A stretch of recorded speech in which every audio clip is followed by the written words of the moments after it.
Jonathan, thank you for coming on the podcast. I really appreciate you taking the time. Oh, thanks so much, Danny. I'm honored to be here. Awesome. Well, I figured we'd start off talking about your first bet ever. You're known as a gambler, a fantasy sports player, an extraordinaire from that respect. But I'm curious, where did the betting begin for you? Yeah, I mean, I guess I was always sort of betting as a kid. I was always playing games. It wasn't like betting for money or something. I was just always uh, into games and sort of challenging people and trying to win at games. I think it probably came from there. I remember when I was young, I would try to bet my dad that I couldn't do stuff, and one time I bet him that I couldn't make a half court shot in basketball, but if I made it, he would have to get me a Mickey Mantle card, and I made that, and then he didn't get me the card, and it was very very upsetting. And then like years later, he got me the card, so it was delayed payoff. It was very rewarding. But my first sports bet I remember was I didn't bet on sports like when I was in high school too much until the end. The NFL had changed the rules around the coin toss, where if you won, you could defer. But sports books were leaving up odds on who would receive the opening kickoff, as if it were random. But like certain teams, like the Patriots and whatever, would always defer, and certain teams always receive. So it was like pretty much free money. And so I did that for a little while until they caught on. That's so interesting because you were doing it because it has an edge, right? Like you saw an edge in the market and it wasn't just like, let me just throw money at this. Yeah, of course. Yeah. I thought I would make money. Yeah, no, I think that most people would get into gambling or something like that, just being like, okay, let me just have some fun here. But you took an analytical approach, which is no surprise knowing you and knowing your stuff, but it's interesting to me. Yeah, I think that some people, I guess, have fun, like the act of gambling, like going to a casino or something is fun. Like I consider myself sort of a degenerate gambler, but I almost never go. Once in a while, I'll go to a casino or something and play, like I guess for fun, like if friends want to do it or something, but I don't really consider that fun. I think fun is like, trying to figure out some, peer-to-peer game, and invoking game theory, and trying to beat people to find an edge. That's a fun version of gambling for me versus, playing roulette or something like that. Yeah, so you never just like it's a rare occasion that you just go to a casino. Yeah, once in a while, you do it, but not too much. Gotcha. So I want to get into the childhood stories and some things like that. Talking about buying glass from your grandfather's advice. It sounds from reading your stuff that your grandfather was a very eccentric man in the sense of conspiracy theories and all that. But how did you come upon to start buying glass, and what was that story like? Yeah, I don't know if this would be an area where I didn't have an edge, uh, unless the glass broke. No, but so yeah, he got really big into eBay and like selling things on eBay. This is also a story I put out on my blog about. I used to buy and sell Furbies. Um, I got really deep in the Furby game. There was a lot of money to be made in Furbies in like the late 90s, I think. Um, but yeah, I learned a lot from him in terms of selling on eBay. But yeah, we would like find the local yard sales to go to and stuff, and and go there and like try to get all their best stuff. Like we'd be knocking on people's doors, me and my grandpa at like 5 a.m. Seeing what they had. And yeah, I don't know why he was so into glass. He also like thought the moon landing was fake and all these different things. So I don't know. He's like super optimal person to be trusting about what to invest in, but he really liked glass. He also liked Bitcoin years ago, and way before I bought it, and I thought it was dumb. So maybe he's onto something with the glass. What was your relationship like with your grandfather? Or what is your relationship like with Oh, him? it's great. Yeah, he passed away a couple years ago, but yeah, I mean, it was amazing. It was my dad's dad, and he was super sharp. Despite the conspiracy theory stuff, he was very smart. He's really good at math, like almost like a genius. Um, yeah, he's just like a wild, crazy genius type of guy.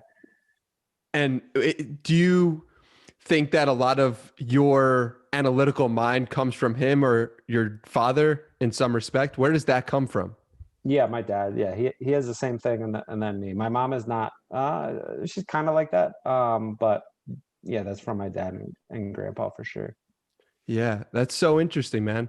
So I want to continue on the story arc. When was that? Give me the time frame for buying glass. Yeah, I was buying glass. I guess I was in high school. I was probably like 15, 16. We were looking in like the local papers for who was having yard sales and going to buy their glass. But like, why glass of all things? I don't know. I still don't know to this day. We were just buying glass. That's amazing. Okay, so continue on the story. You go to college, and like me, very interestingly, you just got so enamored with fitness and trying to get as jacked as humanly possible. And how did that come to be? I mean, I think that's a natural thing for guys. Like when I don't know, you just have a lot of time on your hands. I mean, you work out a lot. It's really, for me, there was no real reason, the health reason that I was doing it. It was literally only to look good, to get girls. That was it. I didn't care if it was like super unhealthy, nothing. I just wanted to look good. Um, yeah, so I didn't really lift too much in high school, a little bit. I played football and stuff, so you had to lift, but not too much. But then, yeah, I really started to lift when I was like, I guess 18, 19, and tried to become, pretty jacked. And I remember one story. I was when I first went to college, I started to take creatine, and I misread I already was purposely trying to take too much, and then I misread the label, and I ended up taking 16 times too much creatine, uh, as I was supposed to. And I went to my first test. It was a Spanish test, so this was like, I don't know, 2 weeks into my college career, and I was completely silent. And 2 minutes into the test, like parts of my body that shouldn't be like making farting noises were just like, like really long, like really but like coming from my shoulder, really weird. Everyone's looking at me. I'm like completely red, so embarrassed. And I just like filled out the test as soon as possible and got out of there. It was so embarrassing. I failed my first college test, needless to say. So, like, but you still were mapping out as much creatine as possible. Like, did you have a spreadsheet? Like, how much did you take this seriously? At that time, a spreadsheet would have helped. I didn't I didn't have that at that time, but yeah, that was around the time that I started to like sort of track a lot of stuff. I was charting NFL games in Excel. At that time, it was like, before people were doing that, like average depth of passes and motions, audibles, personnel formations, stuff like that. Um, and then yeah, various other aspects of my life, but not with like great rigor or anything, just sort of putting it in Excel. What types of metrics personally did you track for yourself? um at that time, not not too much. uh Probably a couple years later, I started to really track fitness stuff. um Not like in the way of counting calories and stuff like that, which I don't think is really that valuable. But I would just sort of make note of when I would like, you know, uh, take a new supplement, or the way that I would lift if I did like sets of 6 for a month versus doing like sets of 20, things like that, to see what my body responded to. That I started to really chart that stuff, and yeah, I think that was pretty useful. What do you find? I found that I think in terms of working out, people probably place too much emphasis on. I don't think you need to do like really, really heavy, certainly to like build muscle mass and, try to have like an aesthetically pleasing uh, body, or, as a guy, try to build muscle. You don't need to be doing like heavy deadlifts, like benching like sets of 6 and stuff. Um, sets of 20, even like sets of 30. I know that's not like sort of something that's considered conventional wisdom, but higher sets, I think, that were like really good form with pretty heavy weight. The way that I would do it was I wouldn't even I would count reps, but I would go to failure every single rep, and I would do 50 reps, but with weight that was too heavy, a weight that I could get to like 20 or 25 on the first one, and I would do 50 as quickly as I could. And I thought that that was the best way for me to gain muscle. And then I would do 10 exercises that got me to 50 reps. So it's 500, 10 different exercises, 500 total reps, but like heavy enough weight that you can't just do 50 reps with the weight. And one body part per day or all in one? How did that? With that, you would do like max 2. It depends on the body part, but usually 3. Sometimes, you would sort of mix in like full body stuff, like clean and jerks and stuff like that. So was it like a push pull legs or it was just whatever you felt like in the moment? Whatever I felt like. I would always, I would always have a plan, but pretty often would just adjust based on how my body felt. Or like, sometimes you do pull-ups and you're supposed to do back, but you can tell that you're not going to have like a good workout for your back for whatever reason. Like you're just weak. Well, you shouldn't do that then. Then you should Mm. do, if that's not going to be a good productive workout, then maybe you should do burpees and do some like cardiocentric type of thing. So it would just depend. Yeah, that's interesting. So I want to continue then to you graduating college and you writing your final paper on why we're in a simulation. And this was before a lot of well known people came out and said that. I mean, this was, I don't know, around 2008, 2007. That's correct. And that's way before Elon Musk saying it more recently. And what made you think that we're in a simulation back then? And do you still believe that to this day? I don't have like super great confidence that we're in a simulation, but I think that is likely because, if you could envision some scenario where humans become so advanced that we could create another universe, just like manipulate the laws of physics to create our own universe, which we're not even close to, but it is theoretically possible. Um, we're basically creating like a sort of computer program of how a universe should exist. We would like test a bunch of universes. We wouldn't just make one universe, we would make many, many, many, many universes, like probably like a near infinite amount of universes. We'd just be running universes all the time. And so the chances that a civilization can become that advanced where they're effectively God are really, really low, really low. But in my opinion, that's overridden by the number of universes that they could potentially create, which would be near infinite. And so it's kind of like similar to anti-fragility to me, or like the concept of like asymmetrical bets, where the probability of something could be low, but the payoffs are so high that it overrides it. In the same way, if one alien civilization could get to the point where they could create universes, they'd create so many that the chances that we would be in one would be astronomically high. So that was my general theory. It's changed a little bit since then, but yeah, that was the idea of it. Okay, two questions. How has it changed, first of all? And could you define anti-fragility for people who may not be familiar with the term?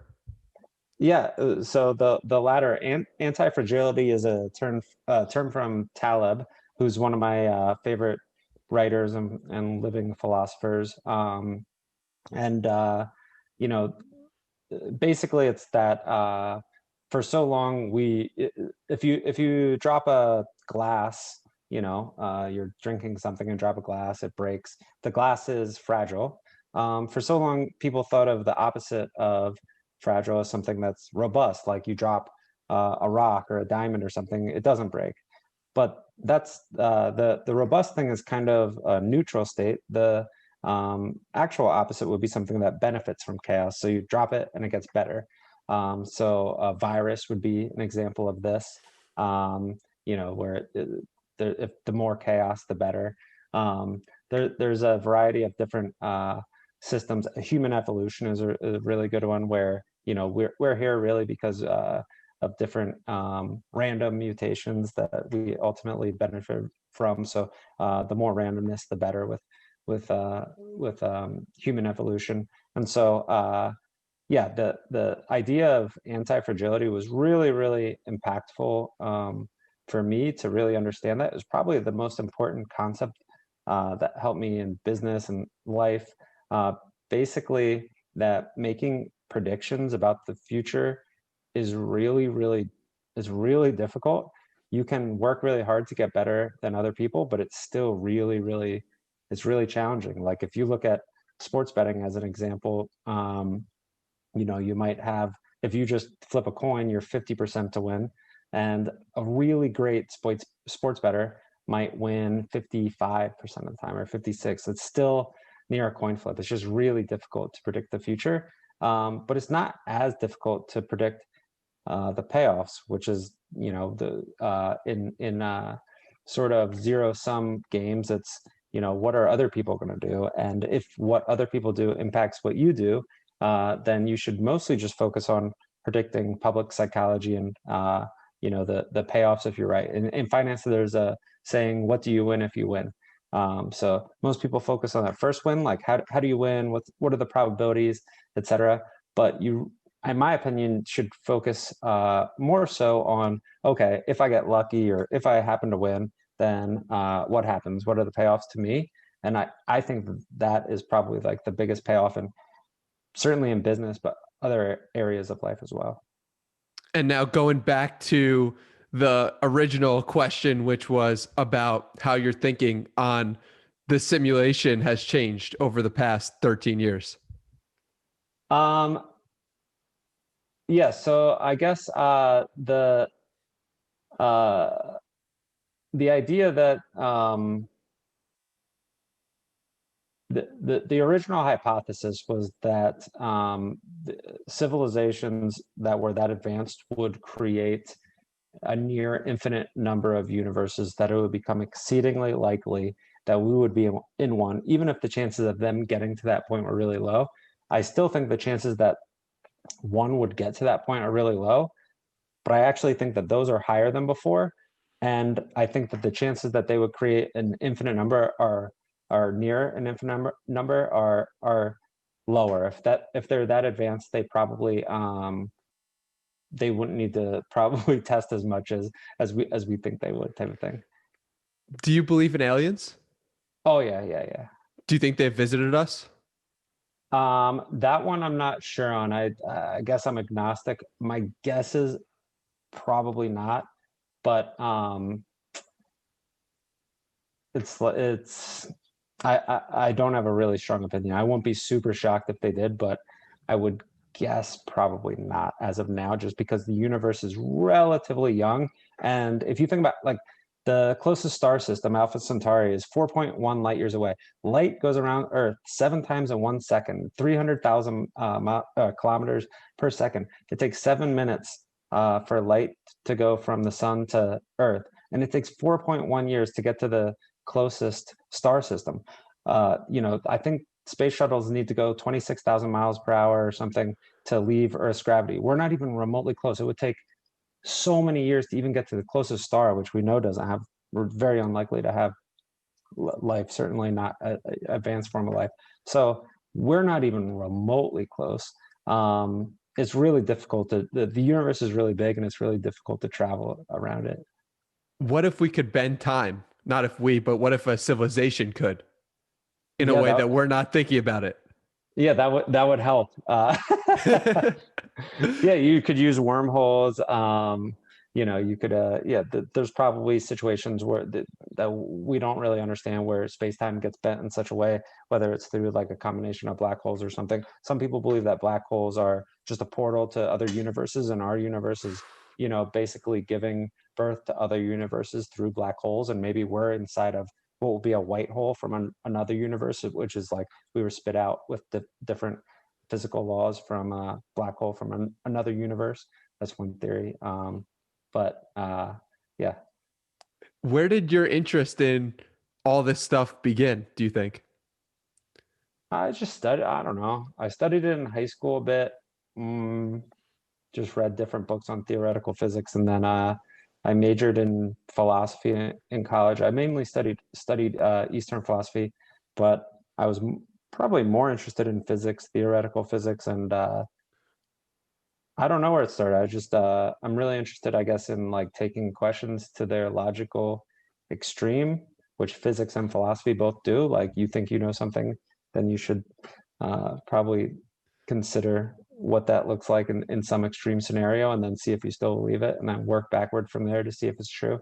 Um, yeah, the idea of just questioning like your most fundamental beliefs is intriguing to me for some reason.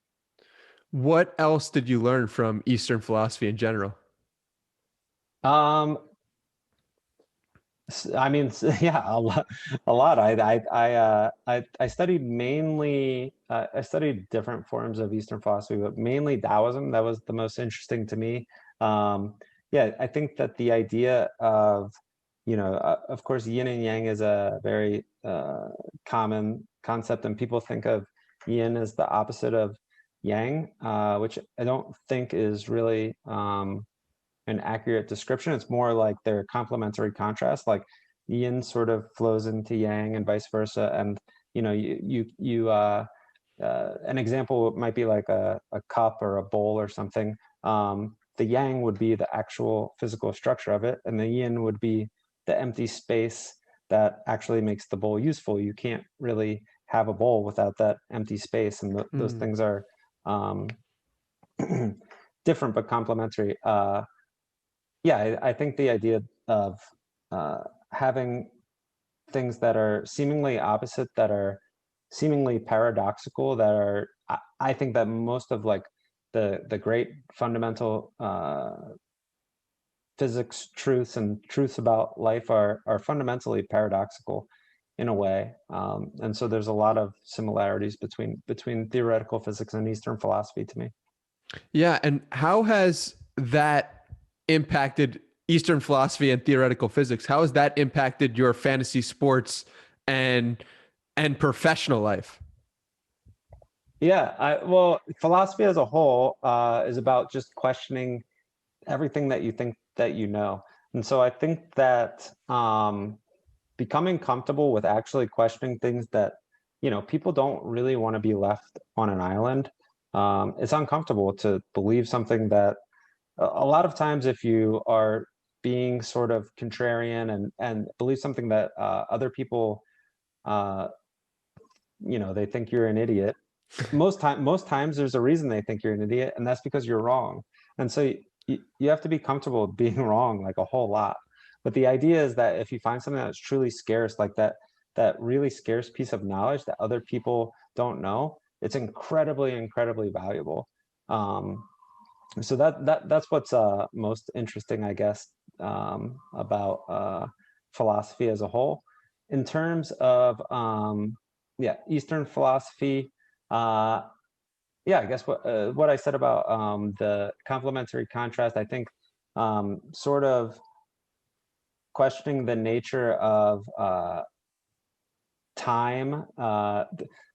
This might seem stupid that it would help me in a business sense, but I think the idea that things are not really evolving in the way that we sort of think that they are, and that time doesn't exist in the way that we think it does, helps you. Maybe you get like a bad beat in when you're gambling or poker or whatever, or have something bad happen in business, or lose a negotiation, or don't get what you want anyway. Um, that can be hard to deal with temporarily, but yeah, I think that studying Eastern philosophy, Taoism in particular, for whatever reason, helped me deal with those situations in a way that was different than the way I was before. Time doesn't exist. What does that mean exactly? I think if you talk to most theoretical physicists, at least a large portion of them, they don't. So time is really just mathematically the same as it's like a fourth spatial dimension. There's really no difference between time and space, and those Einstein's relativity. The faster you travel, the more time slows down, and mathematically there is no difference between space and time, um, which is really really hard for us to uh, sort of grasp, given that we live in what we think is like a linear sort of time. But if you were to travel outside of a black hole, for example, you would experience time in the same way, but someone that were watching you fall into the black hole would you would like come to a pause to them. And if you turned around and watched the rest of the universe, it would speed up really, really, really fast, which is incredible. Like we think of time as like this absolute, just linear, it ticks at the same speed, but it really doesn't. It's relative to where you are in the universe. Have you gotten into meditation at all? Yeah, a little bit. I started to when I started a company that I sold to another company called Churning Group, and they invested or purchased a meditation app called Headspace, and so I started to use Headspace a little bit, and I still do. The main meditation I do is a little bit cynical, I guess. When I wake up, rather than like think peaceful things or try to relax my mind, every morning I think about like the worst possible things that could happen to me. Really bad things. Like think about things with your family, whatever it is that's important to you, that those really bad things happen, and that's your new reality. And you accept that. And if you do that for a few minutes and then come back to your present reality, you become like really grateful about the way that things are. So it's like a reverse meditation that's kind of messed up in a way. Gary Vaynerchuk does the exact same thing. Does he? I just Exact same thing. You didn't get it from him, did you? no, I just talked to Gary the other night though. He just released his NFT. I was talking to him about it. Yeah, that's a good segue to get into the NFTs. But what is going on with NFTs? Explain NFTs to my grandmother who is listening to this podcast right now. Um, so yeah, NFTs are just like a representation on the internet of something that exists physically. So in the same way that, if your grandmother owns a piece of art, she hangs it on her wall, she would say that that's hers, she owns it. And it's scarce because, that's the only one that there is, and it's hanging on her wall. And that it's completely authentic. We can prove that mathematically on the blockchain. And so it's a better version of sort of proving authenticity and ownership and scarcity on the internet. And I think it makes for better. It makes a variety of different asset classes a lot better. One of which is, of course, art. One of which is collectibles, which I'm working in right now. One of which is like event tickets. Like if you imagine, when you go to a game, you have to like either take a piece of paper or you have something on your phone. But if someone like copied your QR code to get into a game, then they could use that and get into the game. And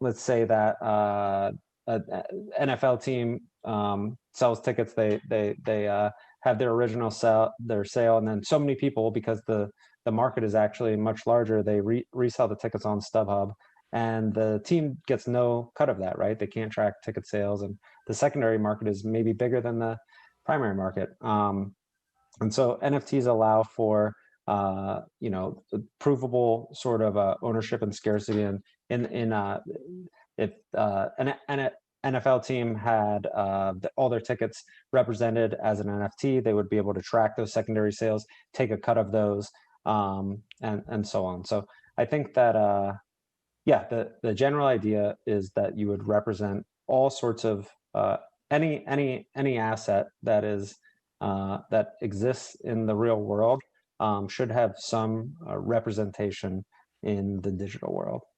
Yeah, and you're building a platform for this in some capacity, right? With Lucky Trader HQ, how would you convert that to NFTs? Is that NFT related? Explain that to me. So we will create our own NFT, but Lucky Trader is effectively it's like FantasyLabs, my first company, which was we would model help people backtest and model data to make them better daily fantasy sports players, and that's what we're doing at Lucky Traders, backtesting and creating models, tools, alerts, and content for people that want to buy and sell on Top Shot, or race digital horses on Zed, or buy CryptoPunks, that sort of thing. So it's the same sort of concept, but just applied to NFTs. And what do you think of Gary Vaynerchuk's V Friends? What is going on with that? Is every big influencer or media property like that going to have their own set of NFTs, do you think? That was two Uh, questions. eventually, I think that they will. But if you see a lot of the stuff coming out with NFTs, like we saw Gronk, Mahomes put out NFTs, they're total shit. They're worthless. These things are going to go to zero. I would say like 99% of what's out there is going to go to zero. What Gary Vee did is fundamentally different. It actually is like real utility. So you own this NFT and you have access to, depending on what level you get, it represents access to see him talk or do calls with him, or you receive rev share on certain things or whatever it is. There's so many different possibilities that you just wouldn't be able to have otherwise if you just buy a ticket to go watch Gary speak at an event or whatever. So I think Gary's really the first one to provide real utility with what he's doing with the NFTs. So I really like what Gary's done, and the rest of the like celebrity NFTs thus far have been not so great. Because you need to provide some sort of real value for the person who's buying it, right? That's right. Yep. And so you think in some sense it's a bubble in the sense that Gronk or someone who puts out NFTs that are meaningless are going to go to zero and they're overvalued. So you think we're in a bubble in some respect, but you also think that over the long term, over 10 years, 20 years, it's just going to be a foregone conclusion that NFTs are part of our society. Yeah, I don't know where we are exactly in that cycle. There's some really great projects already that I think have staying power. But yeah, I think that most are pretty worthless. I don't know how it compares to like early internet days or something. People compare it to that a lot. A lot of these sites are just really bad, or eventually went bust. Um, but like in the same way that I have great confidence that Bitcoin is going to be a better version of gold and is here to stay. Like I really know that, and if it's not Bitcoin, then it would be some other crypto. I know that crypto will win. I just like fundamentally, it's very likely. I believe that in 10, 15 years, NFTs will be very commonplace, even if people don't understand the underlying technology. Many, if not most, assets will have some underlying NFT associated with them. So going back to Bitcoin, your grandpa told you about it in 2011 and you didn't take it seriously. You didn't take him seriously. But when was that moment for you when it really hit that it was something to pay attention to? Yeah, I mean, he was also like every night writing down the lottery numbers in a book, trying to like crack the code on the lottery. Yeah, like I said, thought the moon landing was fake, all these ridiculous things. So when he told me, I mean, it's just didn't think that was like I didn't really look into it. In hindsight, his his justification was right too. Just like it was like it's gonna be like there's gonna be massive inflation and like yeah Wow. whatever. This is so long ago. Um, but yeah, so yeah. Sorry, what was the second part of the question? When did you Oh yeah, actually start taking it seriously? yeah. In 2000, I guess I looked into it really hard in starting in 2015. Did not buy any, and then yeah, like I said, gamblers were sort of exchanging value in Bitcoin and Ethereum um, for a while. So like a lot of us just got lucky. It's really difficult to give someone cash, and sometimes you don't want to wire money, and there's fees and all these things. So if you can send Ethereum and that price is relatively stable, then that's what happened. So I had Ethereum first, and then because of that, started to look into it more, and that was in I guess 2016. And that was when I really started to get involved with crypto. And then all of 2017, basically all I did most of the day was study crypto stuff. Yeah. So why are you so confident that it's going to be the future? Um, I don't know. Yeah, I don't have like. I mean, I can say like the same reason I think NFTs are better version of collectibles. They're you have like a immediate provable scarcity ownership, great liquidity, et cetera. You can transfer value really quickly, all of those things. But um, I just have an underlying sense that it is the future. I can't really explain exactly why. It just is something that I kind of know to be true. And there's only like been a few of those things that I've had maybe in my life where I feel great confidence about them. Um, and yeah, and this is one of them. I guess it just seems like inherently but even if you just think of Bitcoin's upside only as gold, I'm not sure in what way Bitcoin could possibly be worse than gold. It has a finite supply. You can transfer it. It doesn't exist physically, which is the biggest benefit. You can transfer across the world instantaneously with almost no fees. There's just so many reasons that's better than gold, and the idea that crypto will win just seems, um, even if I can't verbally explain it, it just seems so obvious to me. What's the downside, the biggest downside for the potential of Bitcoin to go to zero or collapse? Yeah, I don't think Bitcoin goes zero. The biggest bear case would be something like um, some regulation, and banks shut off the ability to deposit on Coinbase, something like that. I think would be really bad temporarily. Um, I still think that it will eventually win out. And there's news this week that a bunch of banks are going to actually allow crypto purchases, which I think is prop the market up slightly. But yeah, I think that would be the biggest downside scenario, or one of them. And maybe the biggest is something that we're not even like thinking about. That is just like kind of impossible to predict, like a black swan type of event, um, that we're not even aware of. But that would be the biggest one that I can think of. Yeah, Balaji said something about um, if China stops mining, but then allows something else, and it went way over my head. And I was like, this guy's really smart, and I have no idea what he's talking about, but it's probably more of a reason why he's correct. That was on the Yeah. Tim Ferriss podcast. I don't know if you checked that one out with Oh, nice. Balaji. No, no, no, I didn't. So getting back to you and switching over to the Fantasy Labs part of your life, you got Mark Cuban as an investor, which is pretty cool and makes for a great headline or a YouTube video.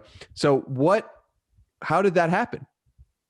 Yeah, that was super sick. My business partner Peter Jennings, he was a good friend of mine. We started the company together with some engineers on and on the sports betting side.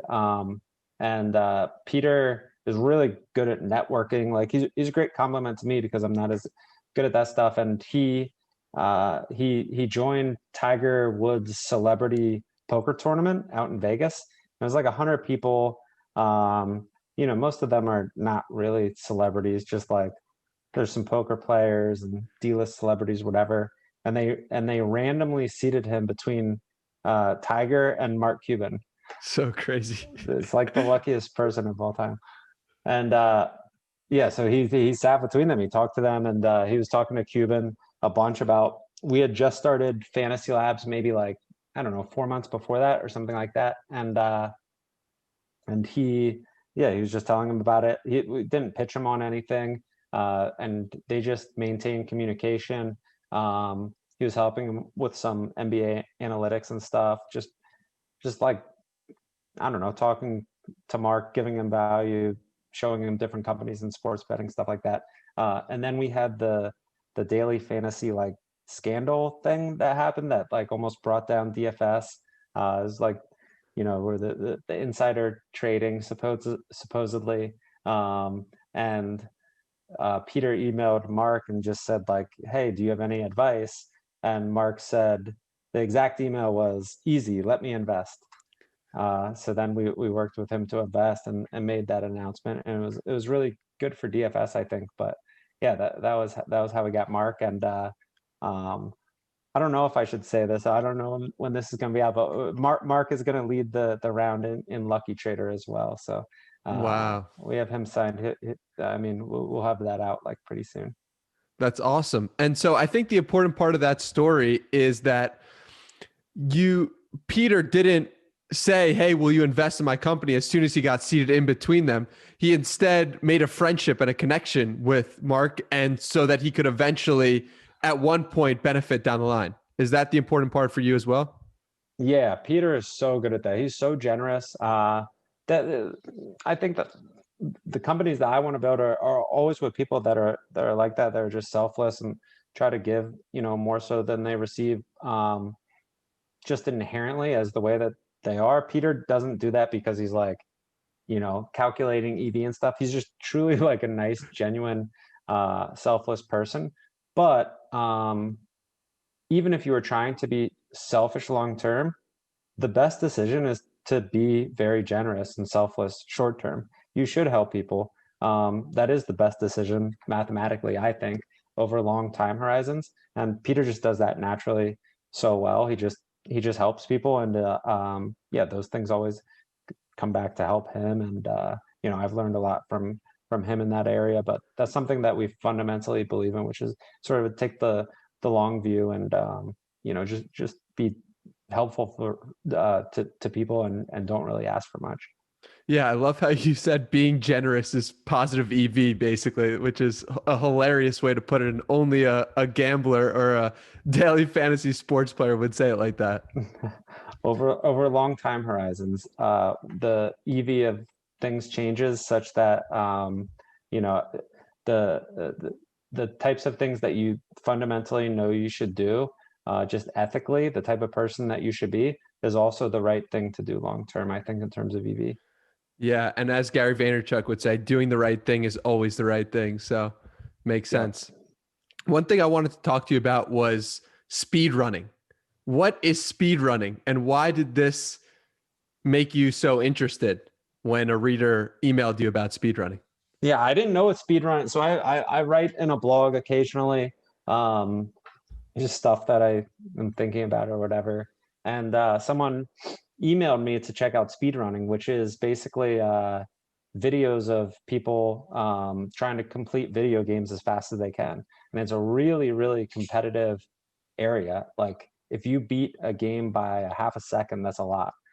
There's so many people that are doing it, whether it's like Mario Kart or Super Mario or Wii Golf or whatever. I mean, these people are incredible.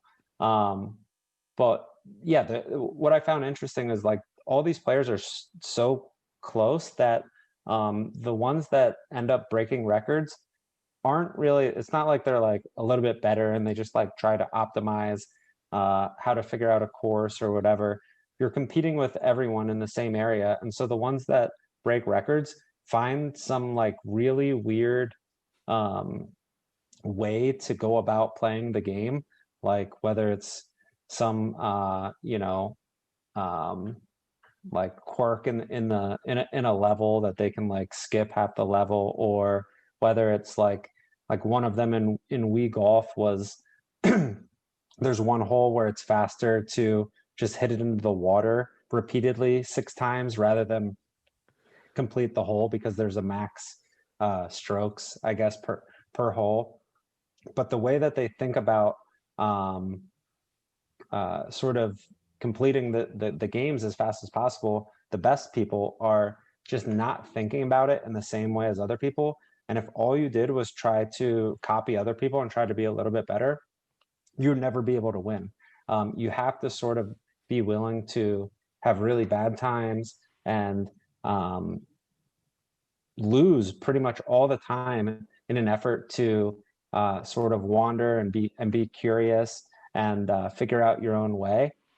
And I found that really, really interesting. And I noticed that people in all areas that are truly elite, like the best in the world, they really don't think about, they're playing like a different game than what other people think that they are. And they're always very, very curious, just trying new things and willing to not always win all the time short term in an effort to truly be the best long term. So how are you? What game are you playing right now? Uh, I mean, in terms of video games, I play Mario Golf. I'm quite good at that, like very, very good at Mario Golf. That's the only game I play. Throughout my life, I've only ever, usually I'm not playing any video games, but when I do, I only play I only play one, and I play it like I try to be the best. I was one of the top NCAA football players on Xbox when I was in high school. I was really, really good. I was number 2 in the world. I was actually better than number 1, but it's just stayed up all day playing. Yeah, in terms of video games, I've played those. Right now, I'm playing Liar's Dice a lot. So anytime I can hang out with my friends, I just take dice like a complete loser and ask them to play Liar's Dice. I think Liar's Dice is a really fun game with a lot of game theory. And yeah, depending on how you set it up, you can have a pretty big edge in Liar's Dice. Yeah, I more so meant what game are you playing professionally? Oh, what do you mean? Just in terms of, you say the best in any area are playing a game separate and different from what other people think. And so it led me to think about professionally, what game are you playing that other people are confused that you're actually playing? Yeah. Yeah, I don't know that I am one of the best in the world in anything right now. In the past, in DFS, one of the big things was that, you would think that playing fantasy sports or betting on sports is mostly like knowing sports. Like you need to predict sports outcomes.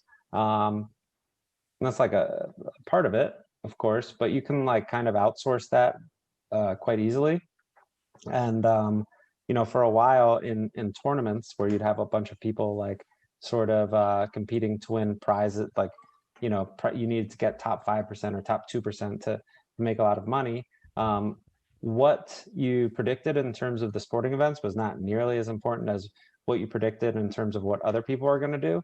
And then the correlations within your lineup. So all I did for a while was I didn't even really know anything about sports. I was really good at baseball. I didn't know anything about baseball.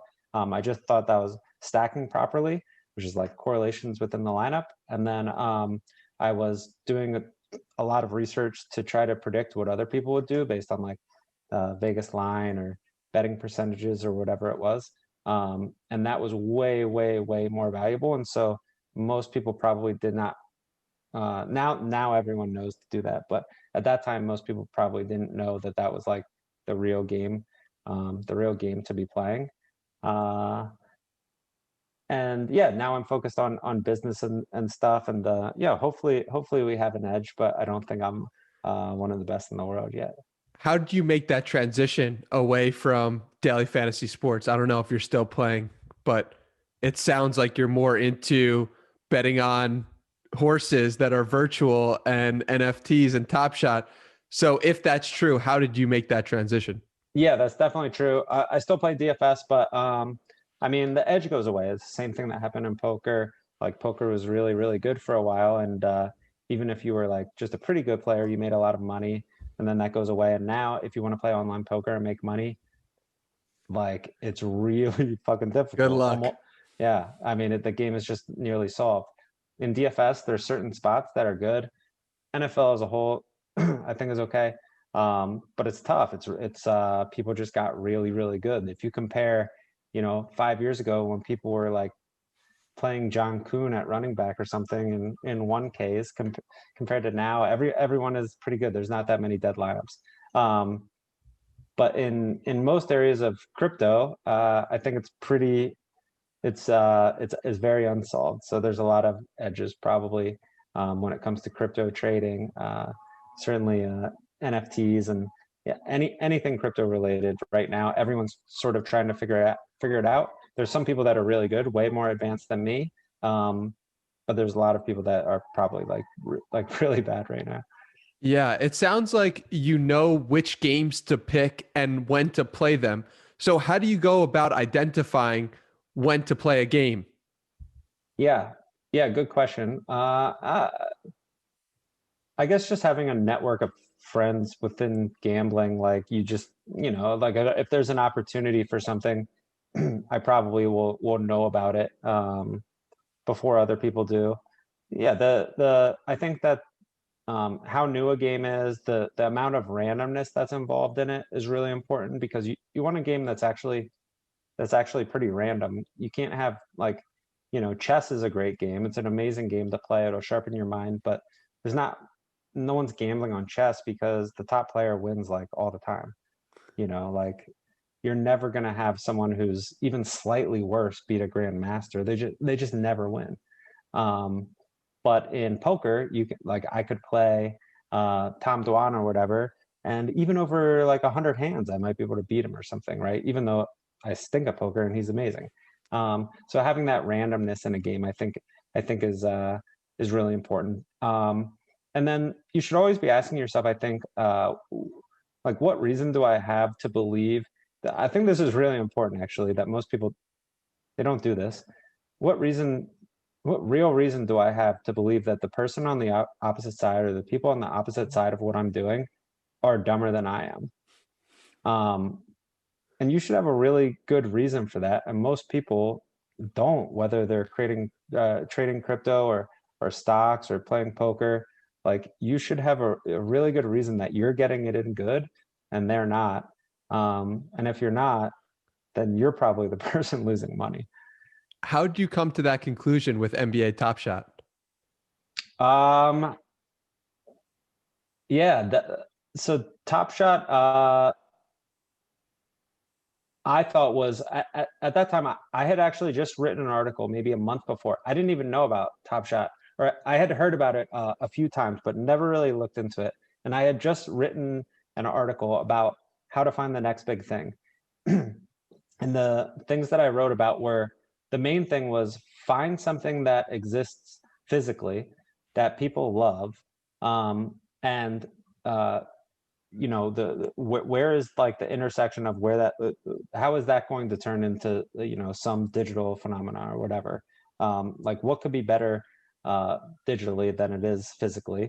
And then another thing was look at what young people are interested in, um, and Top Shot to me, that I had tried for a few months to get into trading cards, and I bought some cards, and it's a horrible process to if you want to buy baseball cards, you can like buy boxes online.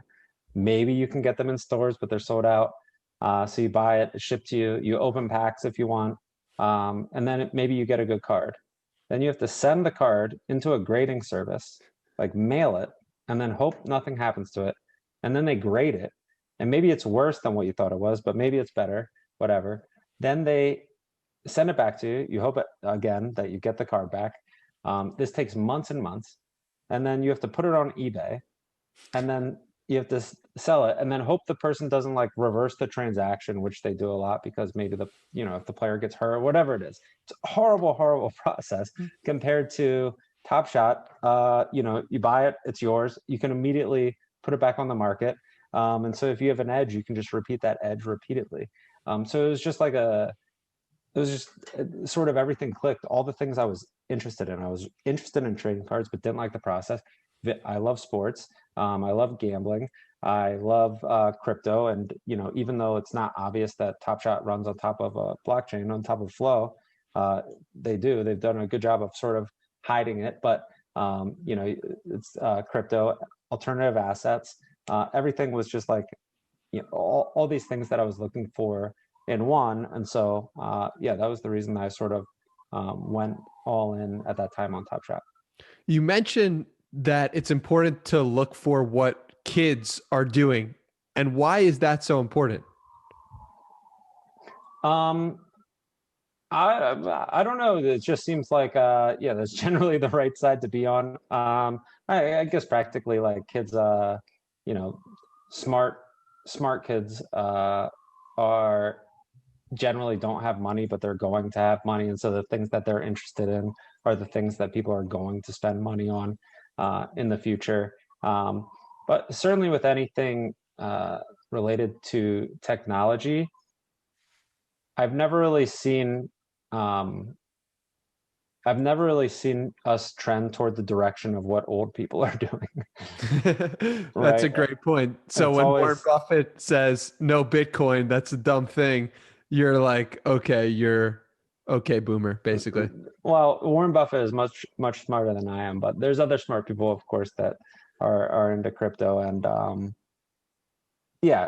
crypto is a great example where the overall age of people that are like really think Bitcoin is a great store of value compared to gold is, it's much younger. Not to say that that's right, but it's definitely right.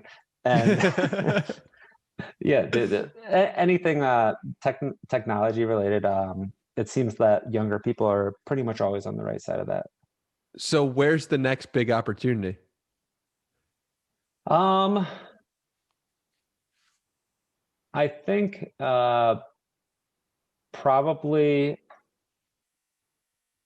people, anything in there's going to be a really big opportunity in NFTs. It might not be in the way that people think. Like right now, most of the stuff is people associate NFTs with digital art and stuff like that, which I'm very interested in, but I never thought it was necessarily a great investment per se. But I think figuring out the ways that NFTs will sort of change the real world things that we do, whether it's event tickets, insurance, real estate, proving ownership of actual physical real estate, those sorts of things.